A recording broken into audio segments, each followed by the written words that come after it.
வங்கக்கடலில் நிலவும் ஆழ்ந்த காற்றழுத்த தாழ்வு மண்டலம் சென்னைக்கு 770 கிலோமீட்டர் தொலைவில் நிலை கொண்டுள்ளது. மணிக்கு 5 கிலோமீட்டர் வேகத்தில் நகரும் நிலையில் 12 மணி நேரத்தில் புயலாக வலுப்பெறும் என்று வானிலை மையம் கூறியுள்ளது. வங்கக்கடலில் உருவாகும் மோந்தா புயல் வரும் 28ஆம் தேதி ஆந்திராவின் மசூலிப்பட்டினம் கலிங்கப்பட்டினம் இடையே கரையை கடக்கிறது. புயல் கரையை கடக்கும் போது மணிக்கு 110 கிலோமீட்டர் வேகத்தில் காற்று வீசும் என்று எச்சரிக்கை விடுக்கப்பட்டுள்ளது. சென்னை, காஞ்சிபுரம், திருவள்ளூர், செங்கல்பட்டு உள்ளிட்ட மாவட்டங்களில் இன்று கனமழைக்கு வாய்ப்பு. கடலூர், மயிலாடுதுறை உள்ளிட்ட மாவட்டங்களிலும் கனமழை பெய்யக்கூடும் என சென்னை வானிலை ஆய்வு மையம் எச்சரிக்கை விடுத்துள்ளது. சென்னை, திருவள்ளூர், ராணிப்பேட்டை, காஞ்சிபுரம் மாவட்டங்களுக்கு நாளை மிக கனமழைக்கான ஆரஞ்சு எச்சரிக்கை விடுக்கப்பட்டுள்ளது. செங்கல்பட்டு, விழுப்புரம் மாவட்டங்களுக்கு மஞ்சள் அலர்ட் விடுக்கப்பட்டுள்ளது.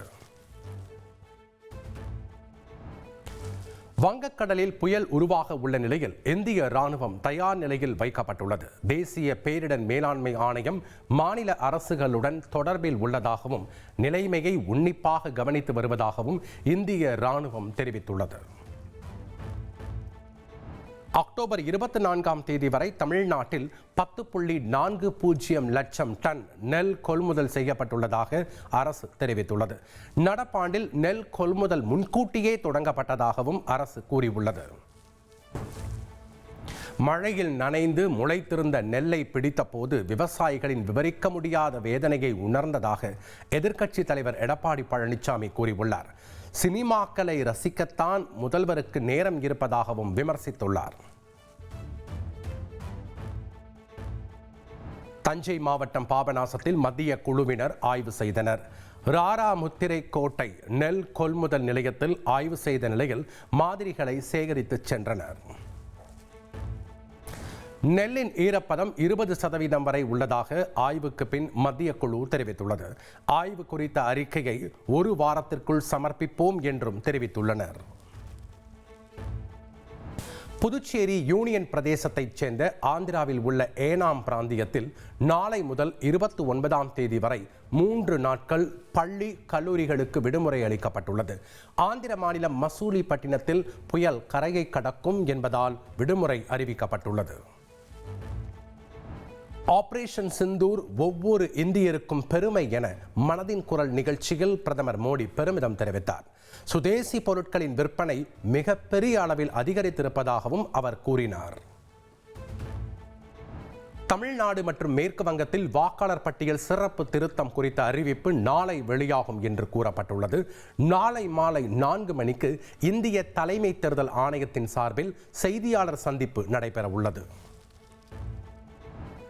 தமிழ்நாட்டில் வாக்காளர் பட்டியல் சிறப்பு திருத்தம் அதிமுக, பாஜகவின் தப்பு கணக்கு என முதலமைச்சர் மு.க. ஸ்டாலின் விமர்சித்துள்ளார். தேர்தலை நேரடியாக சந்திக்கும் வலிமை இல்லாதவர்கள் வாக்குரிமையை பறித்துவிட்டு வெற்றி பெறலாம் என கணக்கு போடுகின்றனர் என்றும் திமுக தொண்டர்களுக்கு முதலமைச்சர் கடிதம் எழுதியுள்ளார். இந்தியாவிலேயே முதல் முறையாக 1 முதல் 14 வயது வரையிலான சிறுமிகளுக்கு இலவச புற்றுநோய் தடுப்பூசி போடும் திட்டம் விரைவில் தமிழகத்தில் தொடங்கப்படும் என அமைச்சர் மா. சுப்பிரமணியன் கூறியுள்ளார். புற்றுநோய் தடுப்பூசிக்காக 38 கோடி ரூபாய் ஒதுக்கீடு செய்யப்பட்டுள்ளதாகவும் அவர் தெரிவித்துள்ளார். ஆசிய இளையோர் விளையாட்டுப் போட்டியில் தங்கம் வென்ற கபடி வீரர்கள் கண்ணகி நகர் கார்த்திகா, திருவாரூர் அபினேஷ் மோகன்தாஸை நேரில் அழைத்து முதல்வர் ஸ்டாலின் பாராட்டினார். இருவருக்கும் தலா 25 லட்சம் ரூபாய் ஊக்கத்தொகை வழங்கி கௌரவித்தார். எளிய பின்புலங்களில் இருந்து சாதிக்கும் ஒவ்வொரு வீரரின் வெற்றியிலும் தமிழ்நாடு பெருமை கொள்வதாக முதல்வர் ஸ்டாலின் தெரிவித்துள்ளார். கார்த்திகா, அபினேஷின் தேவைகளை நிறைவேற்றி தருவோம் என்றும் உறுதியளித்துள்ளார். கண்ணகி நகரை பிராண்ட் ஆக்க வேண்டும் என்று நினைத்திருந்ததை நிறைவேற்றி இருக்கிறேன் என கபடி வீராங்கனை கார்த்திகா மகிழ்ச்சி தெரிவித்துள்ளார். 18 வயது ஆனவுடன் அரசு வேலை வழங்குவதாக முதல்வர் உறுதியளித்துள்ளதாகவும் அவர் கூறினார். கரூரில் விஜய் பிரச்சார கூட்ட நெரிசலில் 41 பேர் பலியான சம்பவம்.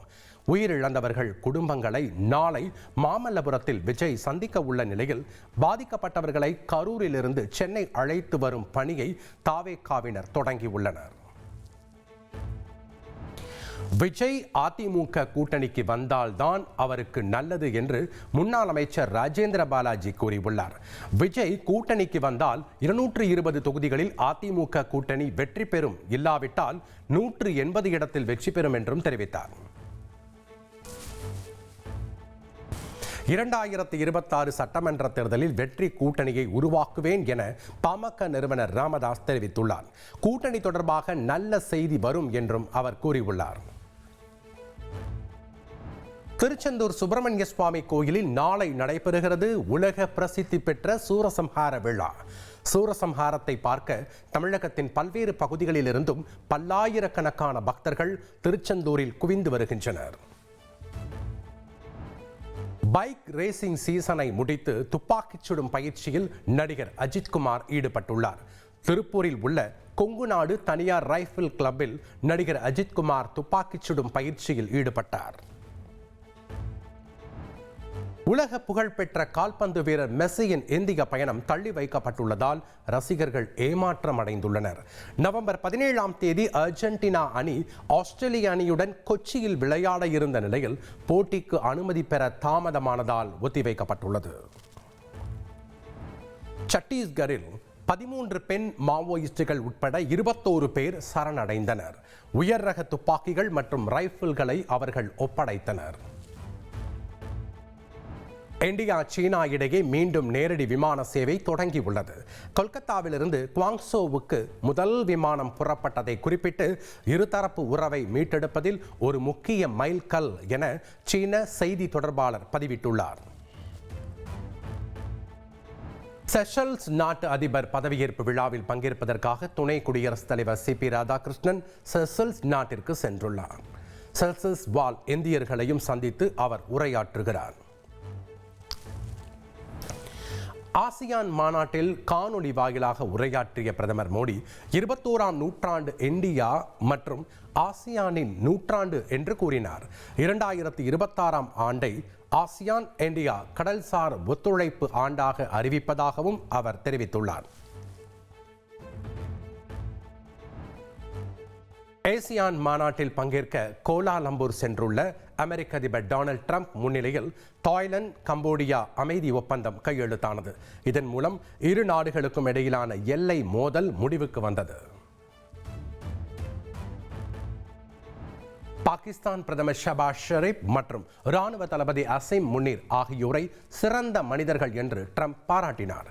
பாகிஸ்தான் ஆப்கானிஸ்தான் மோதலை விரைவாக தீர்த்து வைப்பேன் என்றும் உறுதியளித்தார். ஆப்கானிஸ்தானுடன் மீண்டும் போர் வெடிக்கும் என பாகிஸ்தான் எச்சரித்துள்ளது.